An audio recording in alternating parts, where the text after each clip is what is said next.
So in the last video, I said that we were going to move on to the next Varna, the Vaishya Varna or merchant Varna, making its move into the Shudra or commoner Varna. But I feel like I would be remiss if I didn't do a video about the evolution of money. You can't really understand the Vaishya Varna unless you understand their contribution or the invention or concept that they brought into the mix that allowed the ascendance of their particular mindset. Just in the same way that the Kshatriyas the warriors brought the idea of the kingship, centralized government. Centralized government is the contribution that the warrior Varna, the Kshatriyas, bring. And centralized government allows for takeover and management of larger areas than a decentralized, a little more democratic, tribal organizational structure. You can't really understand the Vipras unless you understand religion, because religion was and still is the foundation of Vipra power. Religion, also, you could call it philosophy, because I would consider something like socialism purely Vipra invention, and we'll talk about socialism in another video, but it's basically a secular religion, right? So the isms, the sort of politics, political bent in one way or the other political philosophy, that's the religious aspect that the Vipras bring to the party. The Vaishyas bring the concept of money. Now, money is something that we completely take for granted in our society, but you have to understand that it's only been recently in history that the average person had a day-to-day relationship with money. I'll explain to you what I mean. So first, let's define money. Here's what money is in a nutshell. Money is a store of value that has universal confidence so that it can be exchanged among all of the people within a certain group. Okay, so let's go back over that. It's a store of value.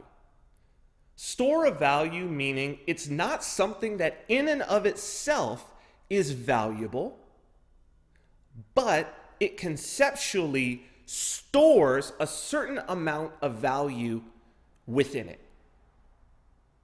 So, if you have what have been the stores of value throughout history, if you have a certain weight in gold, it stores a certain amount of value. If you have a certain weight in silver or some other precious metal, gems, these are all things that have been used as exchange.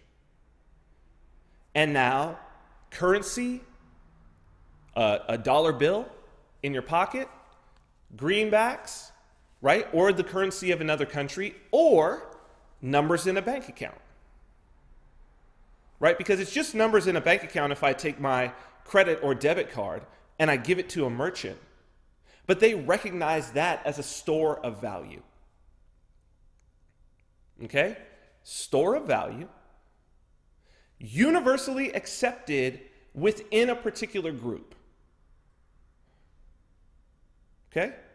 So, again, greenbacks in the United States, right? You go to another country, you go to Mexico, it's the peso. And sometimes also the American dollar.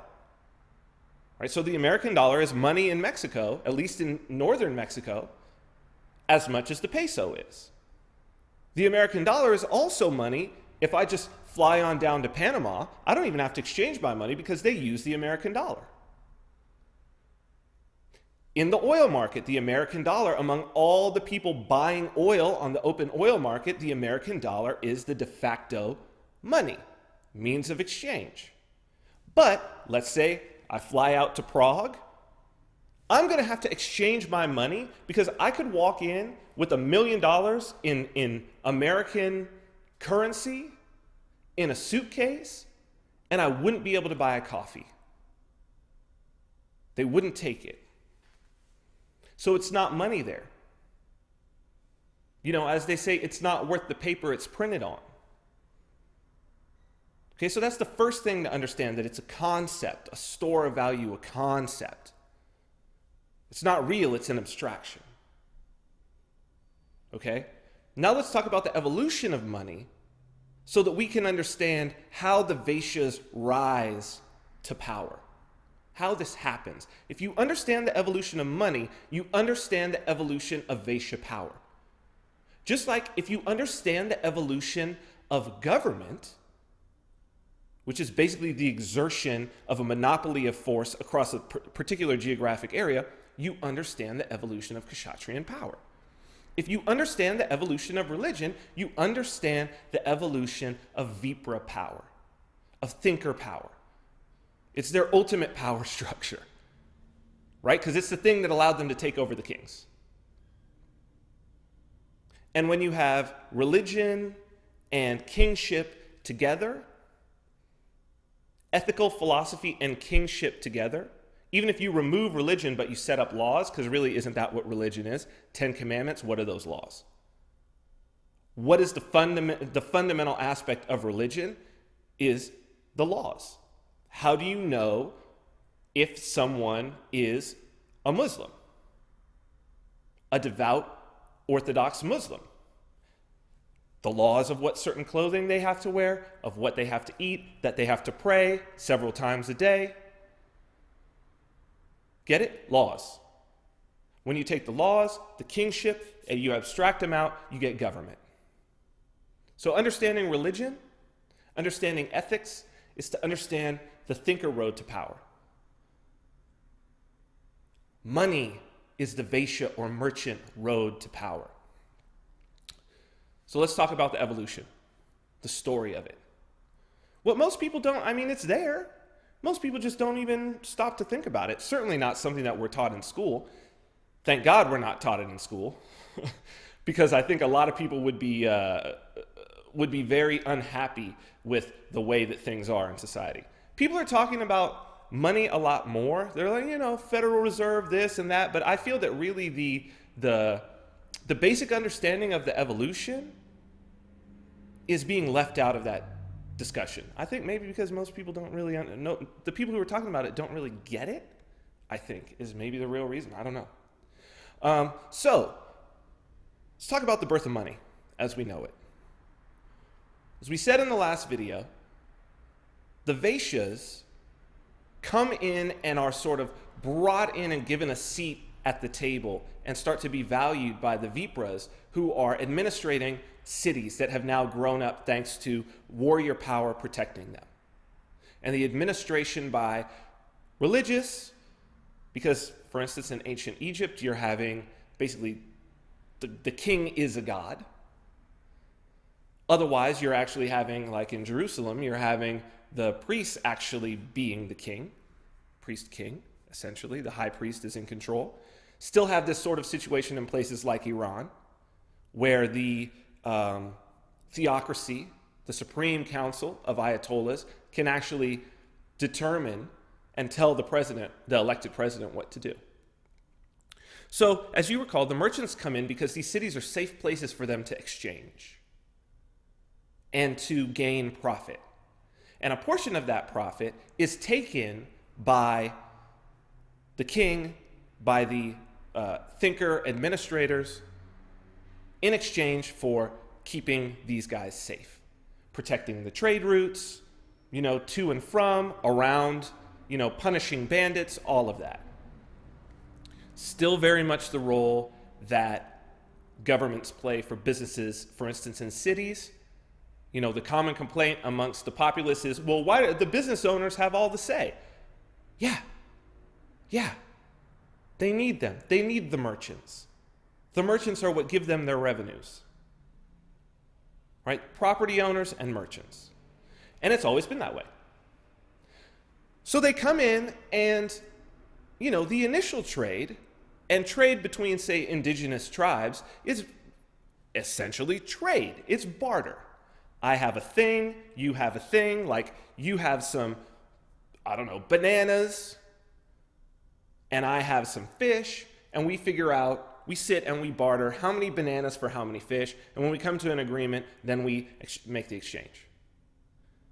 Now, in a marketplace where the goods start to be very diversified, and the merchants are coming in trying to make exchanges, especially at smaller amounts, this becomes very unwieldy.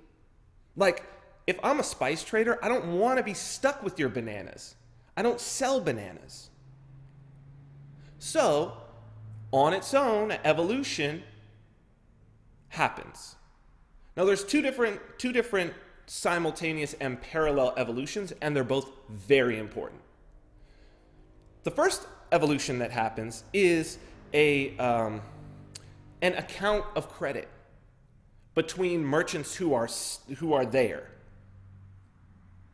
right? So I can say, okay, I'll give you this, I'll put something on my books. When you have X thing, bring it back, and we'll make that exchange. So that's the first thing. But the second thing is trade of something that does not have a use other than a store of value. And jewelry had already been made. There were already people mining gold or silver or whatnot for jewelry, just as adornment, because it's beautiful. I mean, even indigenous tribes adorn themselves with different precious stones and metals. And over a very short period of time, gold became a great store of value. Now, why gold? This is key. Right now, you'll go on the internet and everybody's like, oh, they took us off the gold standard and we have to go and hedge with gold and buy gold and do all, but it's really they are missing the point. Gold is no longer money. We've evolved past that, and these people are they're basically what it is it's a bunch of people who own gold as a commodity, trying to push the price up, because in the market is all psychology. And when currency is volatile, gold is volatile because they're sort of pegged to one another. Now that's sort of slipping as currency gets all out of whack. But anyway, here's why gold. There's actually a mathematical reason why gold. And I'll get into how just the math of this has enabled some new creations in terms of money. Gold is a great value store because, one, it's relatively rare. Check this out. All of the gold in the world that has ever been mined, I mean, we're talking since ancient Egypt, all of the gold that has ever been mined, 166,000 tons. Now, gold is incredibly heavy in terms of all the other metals. Pure gold is very heavy, deceptively heavy. A gold bar is heavy as shit. So that means 166,000 tons is not that much. In fact, the total amount of gold ever mined in all of human civilization would fit into 3 Olympic-sized swimming pools. Think about that. Think about that. Melted down, 3 Olympic-sized swimming pools. That's it. So it's rare. And the rarity of it means that there's relatively a stable amount around. Right? That's important for a value store. Because if we bring more of that particular value store in, the value of each piece of that value store goes down. And it takes more of it to purchase something. Inflation, money supply. So the great thing about gold, the first intrinsic thing that gold has as a value store is it's very stable. And as you dig for more and more gold, the amount that it costs you to dig it out gets more and more expensive. And so it's more and more expensive to bring it to market. And so the amount that comes onto the market at any given time is very well regulated. This is a great value store. This is a great value store. Silver has some of these elements, and silver was definitely used, but it's not as good as gold in this regard. Second thing about gold, you can't really use it for anything else, especially in these times. You can't use it as a knife. It's too soft. You can't use it as armor. You can't really build anything with it. Too soft.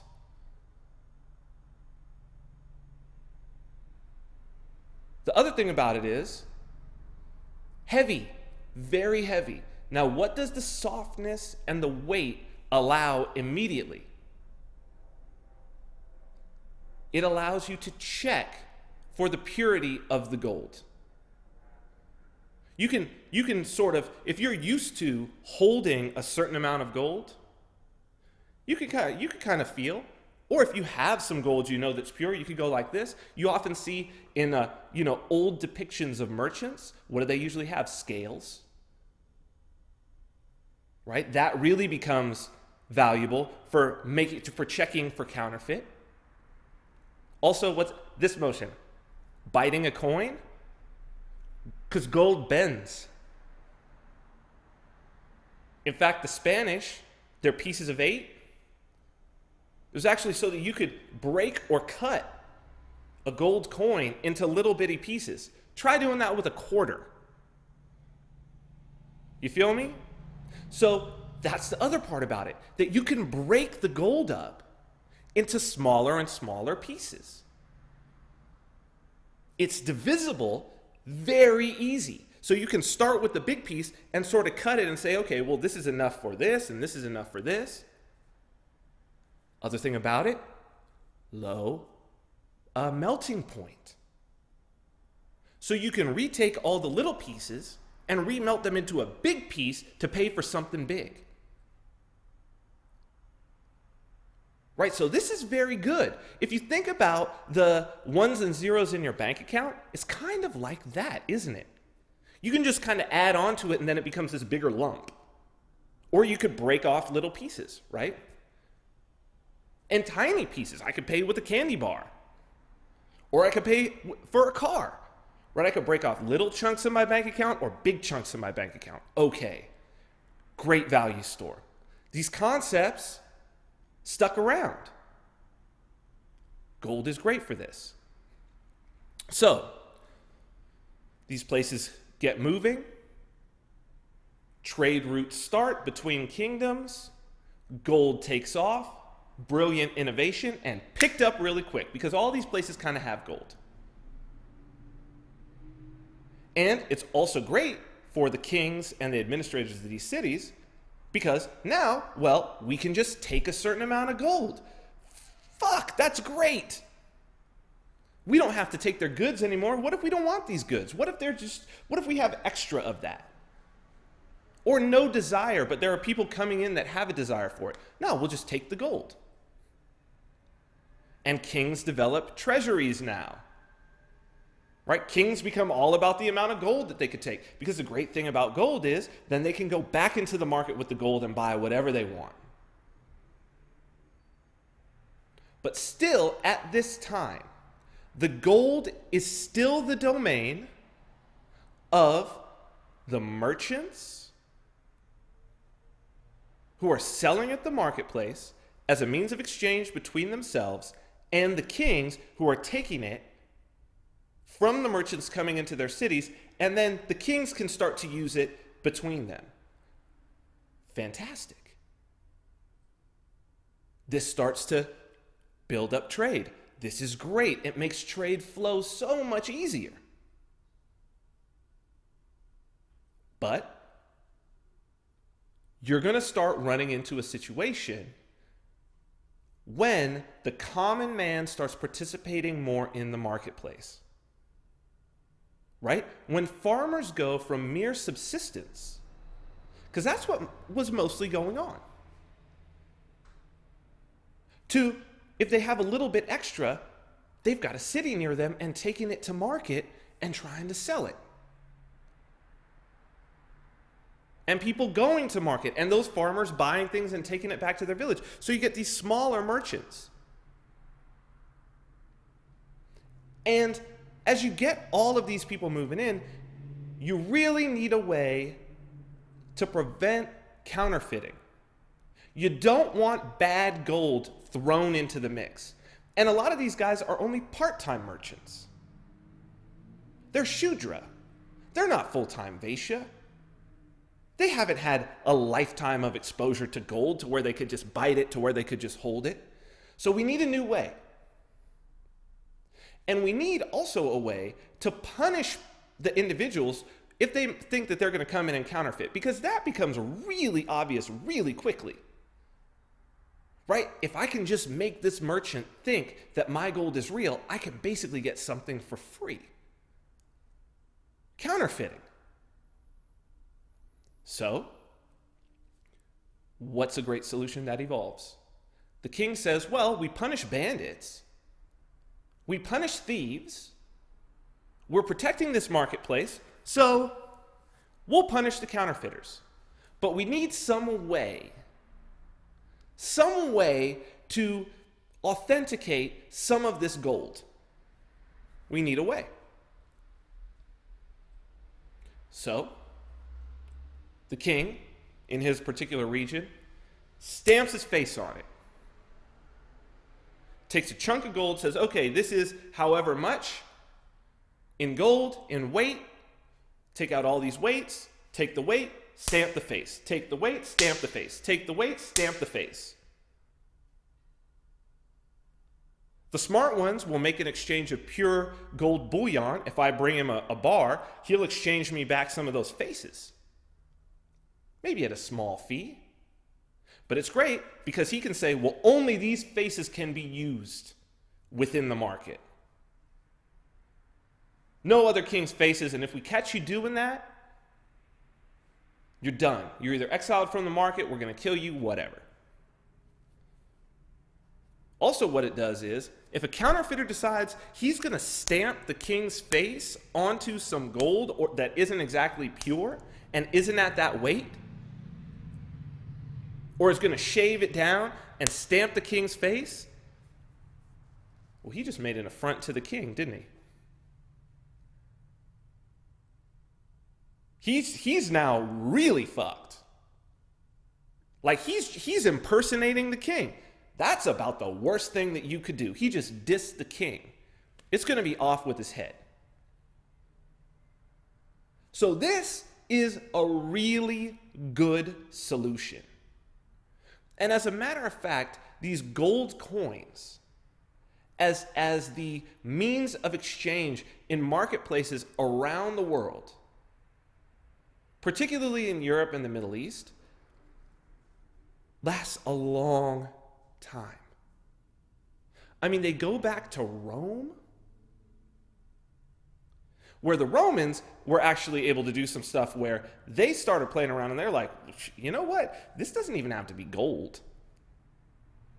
Like, we can stamp some other metals so long as we can defend this and prevent, if counterfeiters come along, that we really go after them and kill them. We can kind of mess around with some other stuff.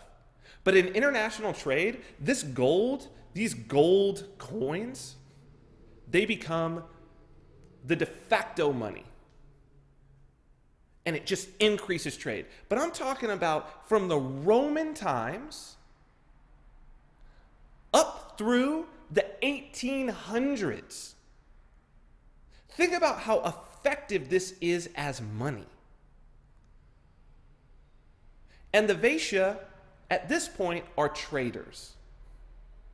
The money is not the issue, right? They've perfected something that was kind of already there. It gives them flexibility and power to start gaining some wealth, but it doesn't yet give them political power.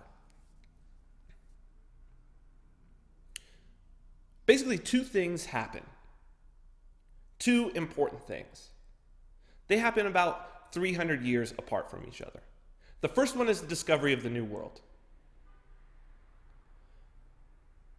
That's the first experience of a huge dump of new gold. Because you got to understand, at that point, there are trade routes throughout the world, by overland and by sea.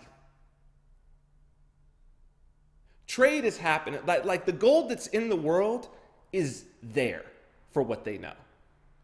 There aren't giant new deposits of gold that it's like, wow, boom, this big drop. No, but that happens in the new world. And there aren't, economists who are really like with it. But even if there were, here's the deal. If I'm able as a king to go out and bring in more gold into the money supply, the thing about increasing the money supply is that the first person to spend the new money gets the full value of the money. No inflation. As it travels through the system, the inflation goes up. So, if I'm the king and queen of Spain and I get a huge dump of gold from the New World, I become incredibly wealthy. Because I get to spend it first. And that's exactly what happened. That's exactly what happened. So there was that example floating around among the Vaishyas as they started to see, okay, getting more gold, that's good. And certainly wars on, right, for gold. And you get sort of these merchant warriors in the pirates attacking gold ships to then take the gold back and be able to spend it. So that's the first thing that happens. But then the Napoleonic Wars, which is like right around 1800, that really changes everything. And it brings us to where we are with money essentially today. It's the beginning of Vaishya power, of the true Vaishya worldview coming into absolute power. And it's basically both gold and those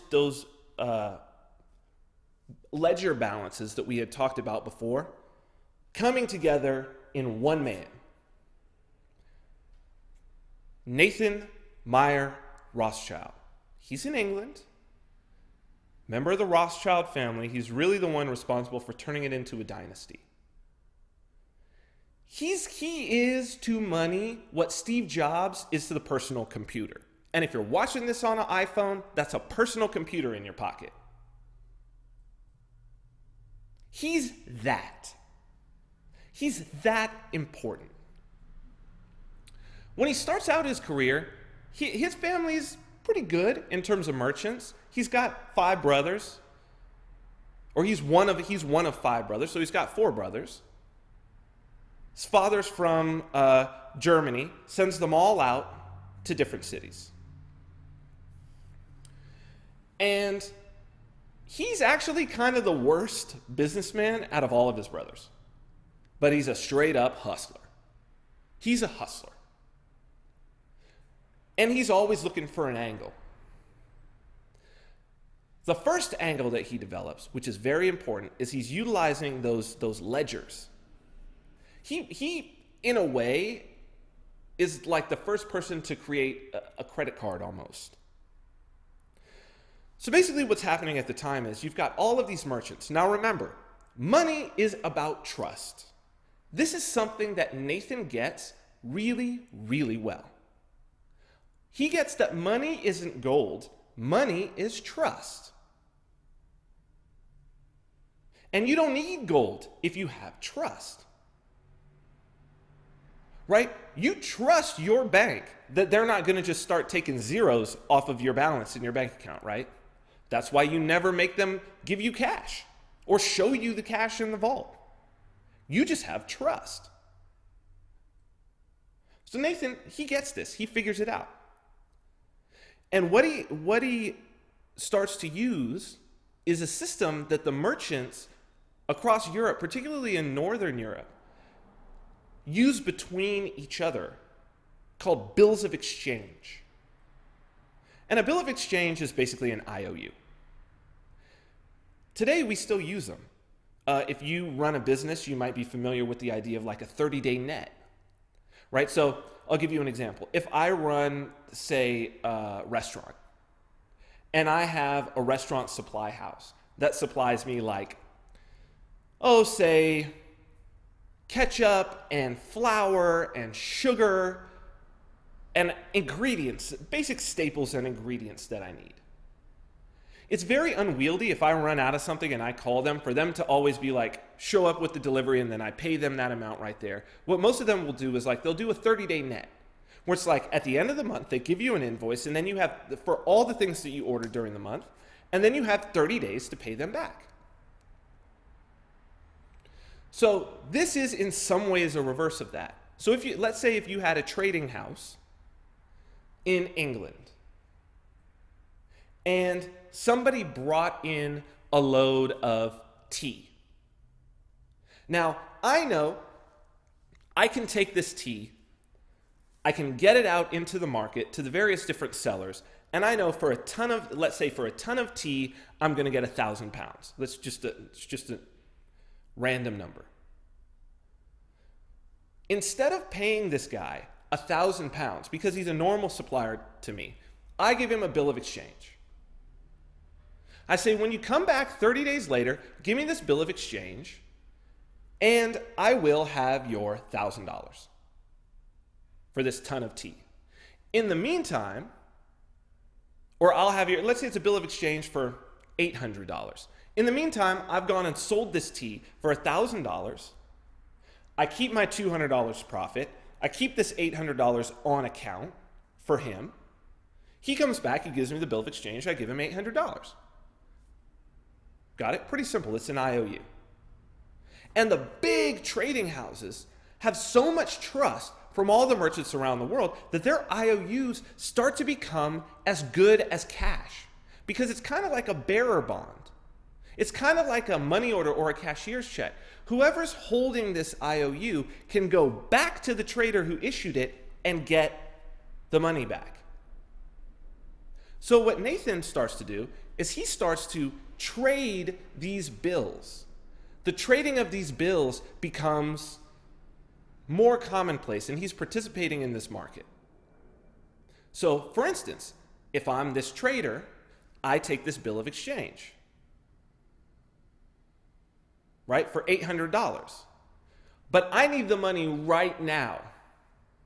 So I go to another trader and I say, I need it right now. Pay me $700. I'll give you this, and you can go to that house, give it to them, and get $800, $100 profit. They do it now with like structured settlements, lottery winning, right? Or debt collection. Debt collection works in that same way. It's basically the same system. What Nathan starts to do, besides trading those, is he comes up with an idea. And maybe he's not the first person to come up with it, but he starts using it. And it's called a wind bill. It's a little difficult to explain, but here's basically how it works. He's got a buddy at one of the other trading houses, one of the big trading houses. He's a small trader, this guy. He's not very good with his bookkeeping. He's not super wealthy. He does okay. He's just like Mr. Hustler. So he's got a buddy. And he says to this buddy, look, man, hook me up. Here's what I need you to do. Write me an IOU. Because he needs capital for his trading. He needs money so he can buy goods to send them, sell them, and then keep the profit. He's living off the profit. He doesn't have capital. So it's basically a way of him getting a loan, but not a loan. Like out of thin air. It's like a credit card. right? So basically what he says is this: give me an IOU for $1,000. What he does is, his friend writes him an IOU. He says, don't worry, I'll take care of this. You're never going to have to pay off this IOU. Right? Takes the IOU, goes to another trading house. He says, hey, I've got an IOU from big guys. Let's just imagine in today's parlance it was a big bank. Right? So he says, I've got a cashier's check from Chase. He goes to Bank of America. Or he goes to his buddy, even. And he says, listen, man, here's the deal. But remember, this is a 30-day net. It can't be cashed within 30 days. So, or it could be 60, or it could be 90, depending on the individual bill that he was being written. So he said, listen, here, dude, here's a cashier's check for $1,000. Now, you can't cash it for 30 days from now, but I'll sell it to you for $800. Now, most people would do that. Right? It's great profit. I wait 30 days. It's a reputable bank or trading house. I go back. I make $200 for waiting 30 days. Fantastic. Nathan takes that $800. So he just got $800 basically by this guy. It's almost a bad check, right? Gets the $800, buys his goods, sends them off, makes $1,200 off the sale, keeps $200 and goes and rebuys from this guy. He's like, look, man, don't even take it. It's only 15 days in. Here you go. Here's $1,000.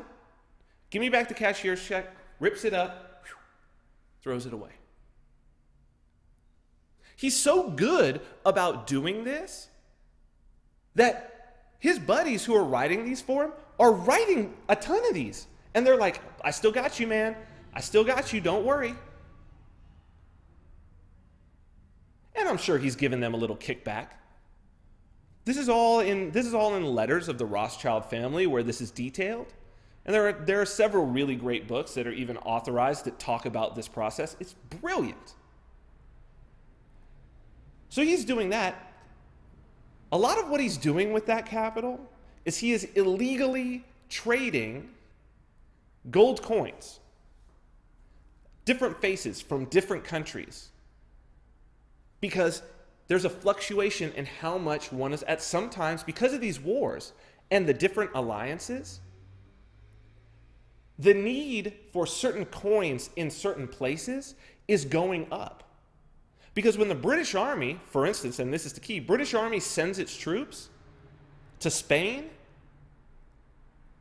the Spanish people won't take the British gold coins. They'll only take these Spanish gold coins. Maybe they'll take the French.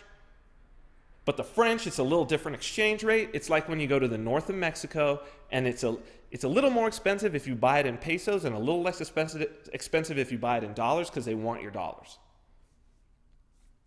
So he's doing this. It's totally illegal because the government of England is like, no gold coins can leave England. They don't want the money supply messed with.